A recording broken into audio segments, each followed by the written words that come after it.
Bro, Arman Tsarukyan literally broke the lightweight timeline earlier this year. He cost us a fight we're probably never going to see again, which is Islam versus Arman 2.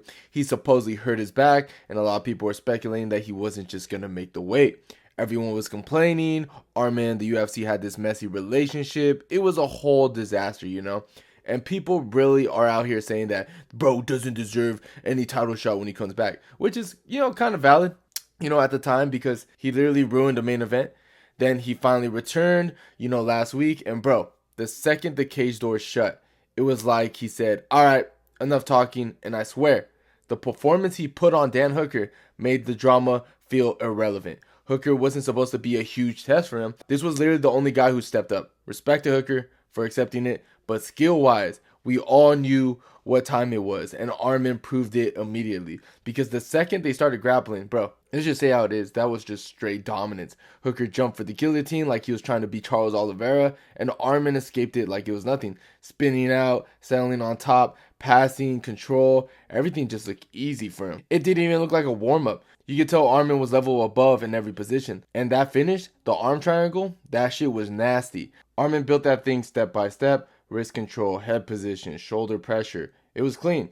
And this is after a long layoff. And bro, Arman Tsarukyan is the only guy I want to see fighting for the title, okay? I don't want Justin Gay Cheese, and I don't want Paddy Pimblett in there yet either. Two reasons. Justin thinks he's automatically deserves a title shot, and it's going to piss me off if he actually gets it in January, like I'm fearing. He's been annoying as hell, talking about retiring if he doesn't get the title shot. Skip that whole storyline. I'm over that. And Paddy, yeah, him versus Topuria. That would be a badass fight, like Dana White would say. And I'm not going to lie, it would be cool. But bro, he needs another win. I don't even know how he even got here. He kind of had a Mickey Mouse streak, from beating Tony Ferguson, Bobby Green, and Michael Chandler. And somehow, he's in the championship conversation? Crazy. No, what we need is Arman versus Topuria. That's the fight. And honestly, bro, when you ask who wins this fight, I keep going kind of like back and forth. In my opinion, it's kind of close. Both guys have real weapons they can take advantage of.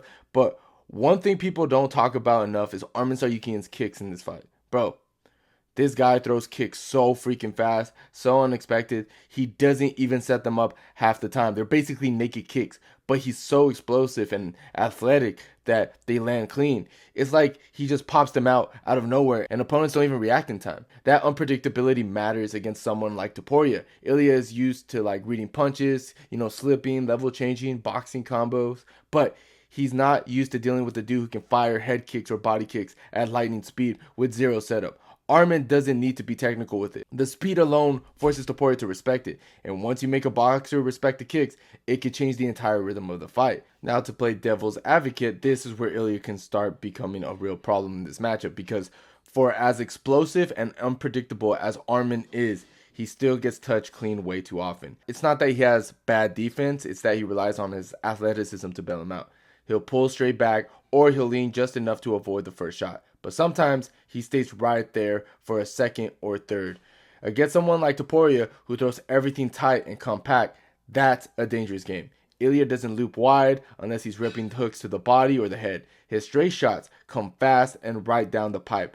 And those are the exact punches that Arman has historically struggled seeing. Another thing that makes this, kind of tricky is that Arman moves in the pocket. A lot of times, he switches stance in open space, and he'll do it raw. No feints, no jabs, no setups, but he just switches because it's part of his rhythm. But switching like that against someone with Ilia's timing is basically asking to get countered. You see, Ilia thrives on transitions. The moment you reset on your feet, the moment your base is shifting, that's when he drives in or lets his combinations go. We've literally seen him punch people mid-switch, mid-step, mid-reset. If Arman gives him one sloppy entry or a naked stance change, Ilia is going to read it and fire. And what people don't realize is how good Ilia is at closing distance. He kills it before other guys even realize it. A lot of fighters try to stay long on him, with the jab, throw teeps, some kicks, whatever. But Ilia is ridiculously good at eating space in small bites. It's not big movements. It's tiny steps, little angles, subtle shifts. Even when a guy is throwing front kicks or long kicks at him, he'll take a half step in, pivot off, or slide out just enough to re-enter. That ability to shrink distance without being reckless is huge against Arman, because Arman likes to operate from that long to mid range where he can explode. If Ilia keeps crowding him and stealing real estate, Arman loses the runaway. He needs to launch those big movements. And once Ilia gets into that preferred range, that tight boxing pocket, it becomes his world. That's where he slips in the pocket. That's where he throws those counter hooks. That's where he rips the body. Then he comes on top with clean power. And Arman can't afford to hang out there for long, because Ilia's defense in that space is better. His vision is better, and his shot selection is sharper. Now, don't get me wrong, Arman is great at scrambling and chaining takedowns, but inside the pocket, he's extremely hittable. He's not as clean. He's not as defensive as Ilia in those exchanges, and that's why he either needs to stay way outside or fully commit to clinching and wrestling. Anything in the middle is where Ilia is going to shine. And that's the whole thing, bro. This fight is all about space. Arman needs space to explode. Ilia needs to take the space away. Arman needs long distance and clean entries. Ilia needs to make it muddy and force a mid-range fight. One guy is faster and more dynamic. The other guy is sharper and more efficient. But you could argue that Topuria can match the speed, because Topuria is pretty fast.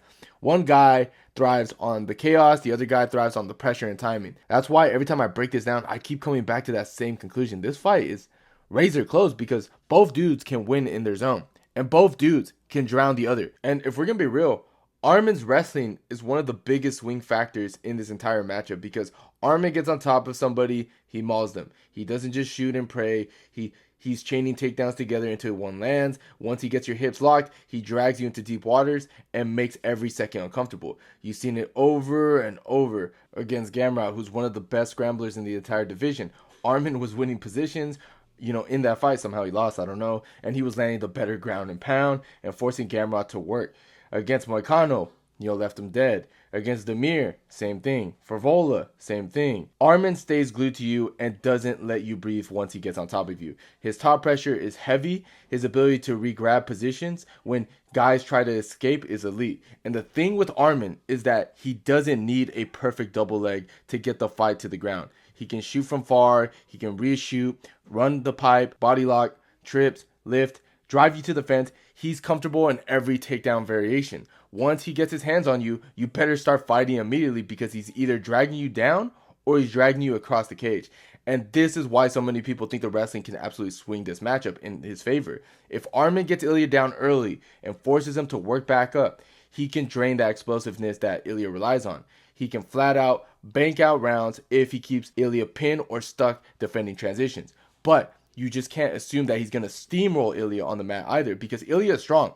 He's explosive, and he doesn't accept takedown clean. Even when he gets taken down, he immediately builds his base, posts, scrambles, and tries to get back to his feet before the other guy can settle. He's very hard to hold down unless you're significantly bigger or more physical. Now, here's the thing people are overlooking. Ilia's not some easy takedown. The dude has a serious underrated base. When he plants his feet, he's like a little mini tank. You don't just grab his hips and run him down. Even when guys get deep entries, Ilia does a great job of keeping his legs underneath him. The widened stance and framing out so you can't just lift him or run to the cage. And once he gets those underhooks, good luck moving him. Ilia's balance, his explosiveness, and his raw strength all come together in a way that makes takedowns way harder than people expect. And look, man, if I'm going to be honest with myself, I kind of lean Topuria getting it done. I just feel like there's going to be a moment, one of those exchanges where he finally closes the distance clean. And that's where everything can flip. Because when Ilia lands, bro, people go to sleep. We've seen it over and over. He doesn't need a perfect setup. He doesn't need a bunch of volume. He just needs that one window. And that's where Arman kind of worries me a little bit. Like I mentioned earlier, he's not the best at managing that close range. When somebody crashes in hard, he'll get hit clean, he'll pull back with his chin up, or he'll be in a mid-stance switch. And that's exactly where Ilia fires. And with Ilia's accuracy, yeah, that's a problem. And if this fight ends suddenly, I honestly see it being one of those moments where Arman's trying to reset. Ilia bites down, closes the gap, and he cracks him clean. And I'd love to be 100% confident in Arman's ability to avoid that, but I'm not. I can see that scenario happening, bro. But those are just my thoughts. What do you guys think? Let me know in the comments down below. And if you enjoyed the video, please leave a like. And don't forget to subscribe to the channel if you haven't already. And like always, guys, I'll see you on my next one.